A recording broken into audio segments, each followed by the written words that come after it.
Oh, my W key's not working.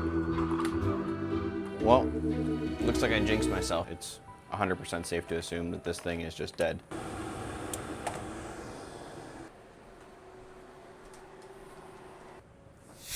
Hey guys, welcome back to Ultra Precision Technologies. And in today's video, I have this really cool budget build. It's been a while since we've been able to get parts for a half decent price. The prices still aren't amazing, but I was able to find some really cool local deals here. So I want to take you through that today and also give you guys a few tips if you're looking to spec out your own system. If you're just looking basically to build a computer right now and you don't really have anything, that's kind of the only reason why I would recommend building something from scratch right now. Otherwise, if you have a computer that still plays games, I don't know, it's tough to recommend some of these parts at these price points compared to a few years ago when we used to see graphics cards for half the price for a given performance range. So as I go through this today, I'm gonna give you guys a few tips about how to not overspend and then really not overspend. Without further ado, let's just head into this thing.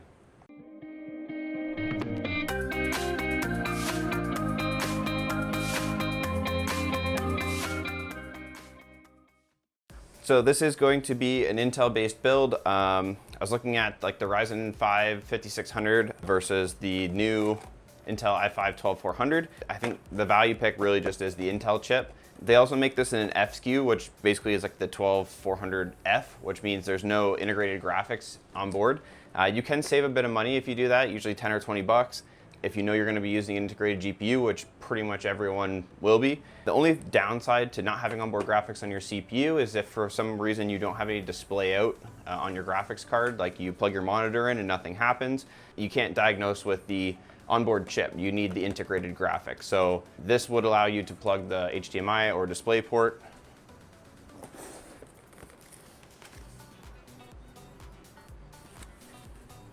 So this motherboard has HDMI and DisplayPort, so it would allow you to plug your monitor directly into your motherboard, and you could diagnose any reason why you might not have an image on your screen if you have the onboard graphics. So all that to say, this is the CPU we picked. So for motherboard, we have the Asus Prime B660M A-D4 motherboard. Basically, this is just a really great budget, no frills, you're not getting anything you don't need, but you still have a lot of really nice features like M.2, which is standard for basically every board, but this one does have a heatsink for the M.2 solid state drive. It does have heatsink for the VRM, so it's not completely bottom of the barrel. And it does have 4 DIMM slots as well for RAM. So today we're gonna be installing 2 DIMM slots, but in the future, if this particular person I'm building this for wanted to put 4 sticks of RAM in and double his capacity, he could absolutely do that. RAM, we went with the XPG Spectrix D60G. This is 3200 megahertz speed, 2 8 gig DIMMs. This is basically the all-around budget sweet spot. It does have really angly RGB diffused lighting, which very much matches the angly front of our case. And it also has an aluminum metal colored heatsink, which goes really well with the aluminum metal colored accents on our motherboard.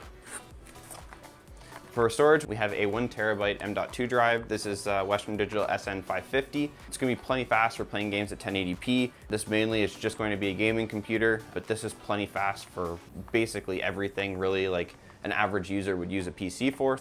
For power supply, we have this EVGA B650B5. This is a bronze rated power supply, which is completely fine. I find a lot of people are kind of getting bent out of shape about needing gold and titanium rating on their power supply, and while those are nice to have, if the price is right, which this guy was on sale locally and it is fully modular, EVGA is a great company. These are still super solid components in here. You're getting modular cables, so you're not gonna basically have any extra cable clutter or cables you're just gonna have to bundle up and kind of shove somewhere when you're done. And this is just gonna give you a really clean build, and it's just a super good value, so that's why I picked this.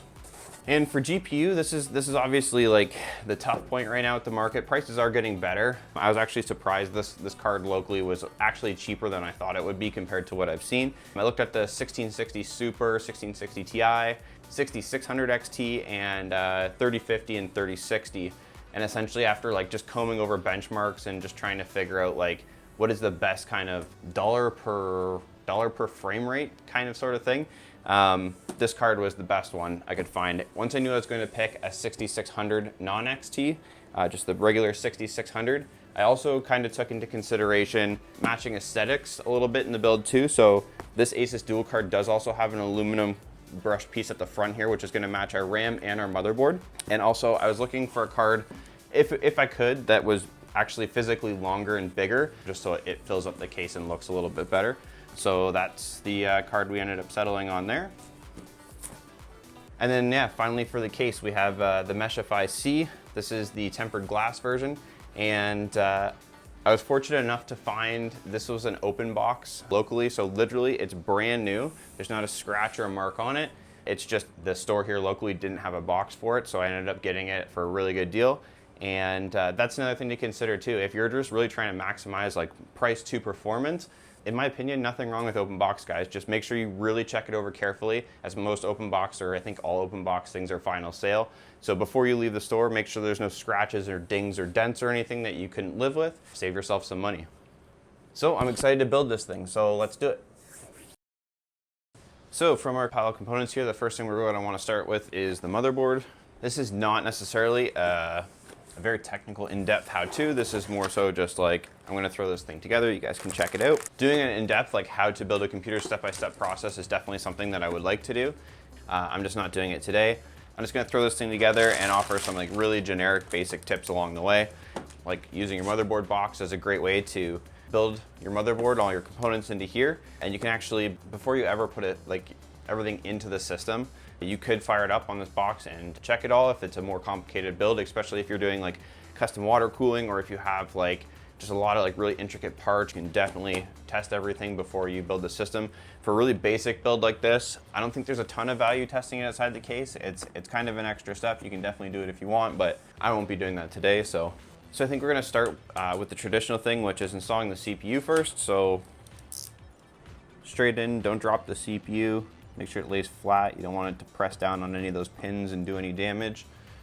Just close this down, leave the protective cover in place. You don't have to remove that by hand. Your little plastic tabby will go shooting across the room, but make sure that you pick that up, because if you ever need to do any warranty work with your motherboard, that plastic piece is super important. I said I wasn't gonna go super in depth, and I feel like I'm going super in depth, so I'm gonna pick it up a step here. Save all your boxes. That's a good tip. If you go to resell the stuff later, or if you need to do warranty, it's a huge asset to have the boxes. Okay, so CPU's installed. Next thing I'm gonna do is I'm gonna install the stock heatsink here.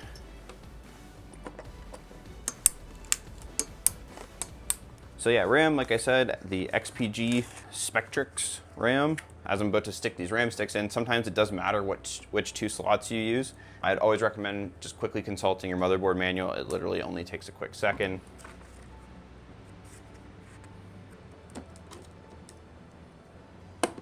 I guess it didn't even occur to me till right now.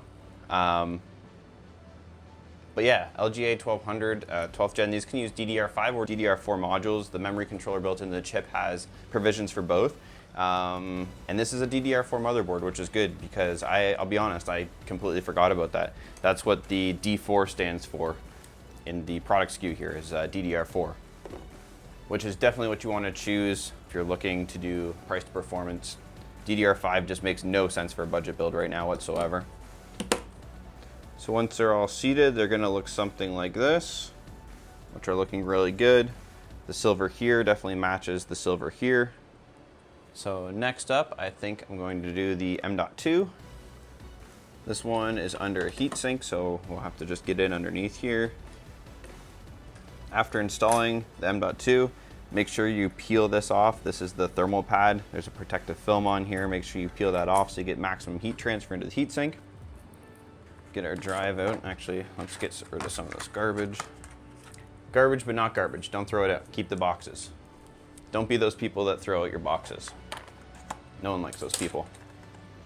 You'll notice there's a notch in the tip there. That notch is going to line up with the notch in the M.2 key. So make sure it's seated. So just push it down and reinstall your heatsink over top. These don't have to be overkill, just snug them down. So that's our board fully assembled. It's got some freaking weight to it now. So now we just got to pop this into our case.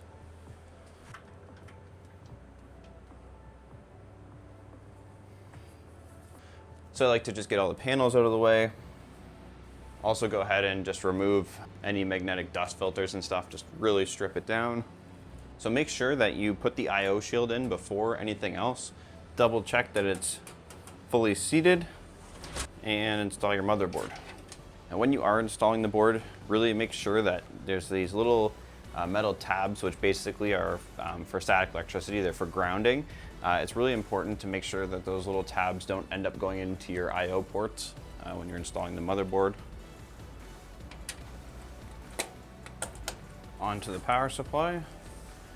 So I'm just going to plug these in before I put it in the case because it makes it easier to do it now.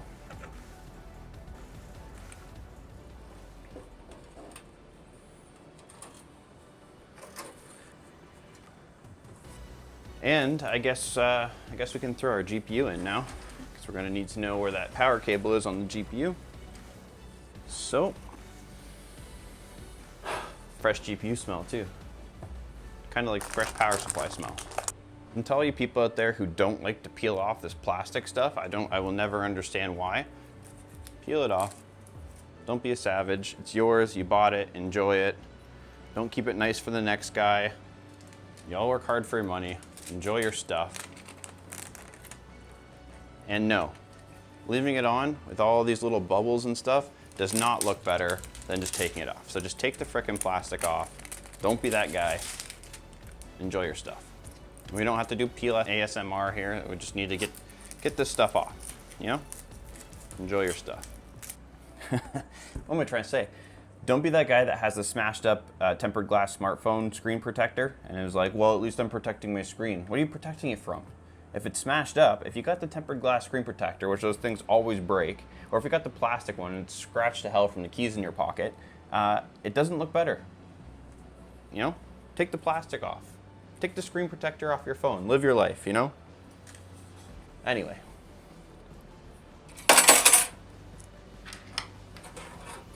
Open and slot your card in.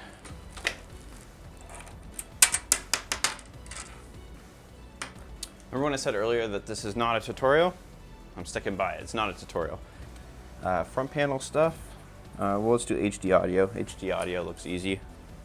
If you want to level up your cable management and you want it just look nicer, if you have an unavoidable run like this one here for the HD audio, if you can keep the cables vertical or horizontal, they're going to look a lot more tidy and neat than if you have to like run something on an angle across. It looks untidy.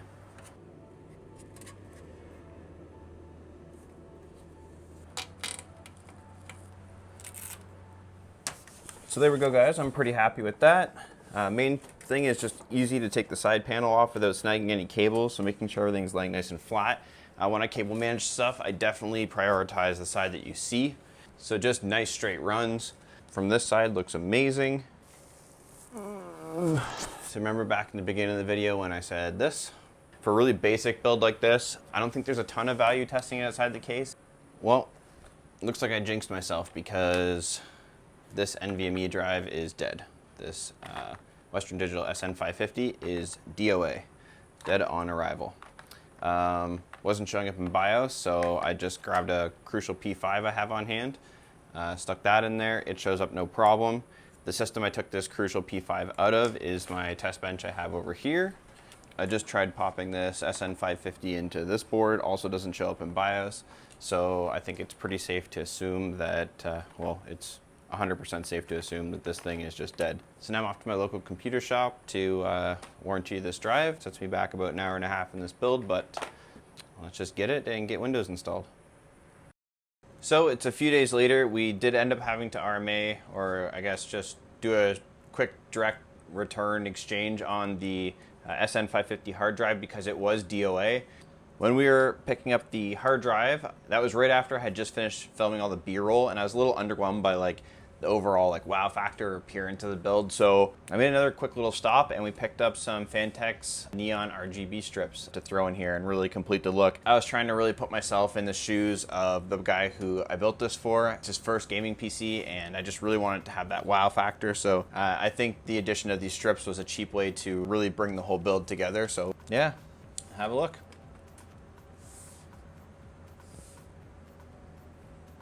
Not bad, not bad at all. So overall, I'm super happy with how this turned out. I think it's actually really slick looking. Everything kind of blends together super nicely. Let's hop into a few games real quick and just kind of check it out. I did test Overwatch, which was running about 200 frames on average, maybe a little bit less than 200 frames. I did get a Samsung Odyssey G3 144 Hz 1080p monitor. This system was built around like 1080p performance, so I'd say as far as like hitting our goal, we did that super well, and I think we did it in the best possible budget that we could. Also, yes, I see Windows isn't activated yet. I just haven't done that yet, so that reminds me I have to activate Windows before I get this back to the customer. FPS counter. Okay, here we go. This keyboard and mouse is really bad.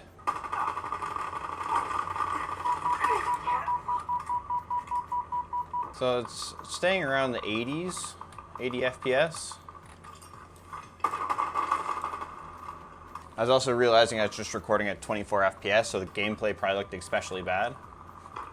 So it's recording at 60 FPS now. So not horrible. Oh, my W key's not working. There we go. Maybe some better peripherals to play games with. Might be in order. All right, so 80 FPS. Actually, you know what we didn't check out is temperature, so let's look at those real quick. So CPU sitting at 100%. Max CPU temperature we've seen is 77 degrees Celsius, which is fine. GPU, hotspot maximum we've seen is 71. GPU, maximum temperature we've seen is 57.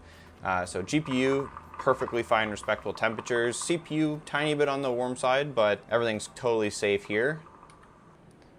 Okay guys, so thank you very much for checking out this video. This is my first time building a 12th gen Intel build, so it was really cool to kind of get hands-on. I really do like the look of this stock heatsink cooler. I'm a sucker for aesthetics. I think it's super cool. I like how the GPU, the motherboard, and the RAM, and even the front of this case all tie in super well together. I like a bunch of things about this build. This is like a really great full HD gaming PC. Like this will just play whatever you want to throw at it basically at like reasonable settings and really good frame rates. It's going to couple super well with the Samsung Odyssey G3 monitor. So I guess all that's really left is to box this thing up and to deliver it to him this weekend. If you guys like this video, you guys know what to do. Go down below, tell me what you liked about it, tell me what you didn't like about it, what you want to see differently. I am looking for feedback from you guys, so just let me know how it was. Like this video, it helps other people find my videos. If you have any nerdy computer buddies that think this video might be cool to have on in the background while they're doing work or something, if you share the video, that's super helpful. I know in the YouTube short I just did, I said I'd be building an ITX gaming PC. I still have to build that. Actually, the LAN party I'm going to is literally tomorrow, so the build's still sitting over there on the floor, and I do want to get it filmed. So I'm going to hopefully try to do that all really quickly tomorrow morning, so that should be interesting, considering like even filming this build took way longer than I thought it would. So yeah, I guess I'll figure that all out. Hopefully I can get that ITX system built in time. Otherwise, I'm going to be hauling around a rather large workstation tomorrow, and I'll see you guys soon in the next one. So if you guys like this video, maybe check out our previous video where we custom made a 3D printed fan shroud for the first generation 3-fan Strix cards. The link will be here somewhere.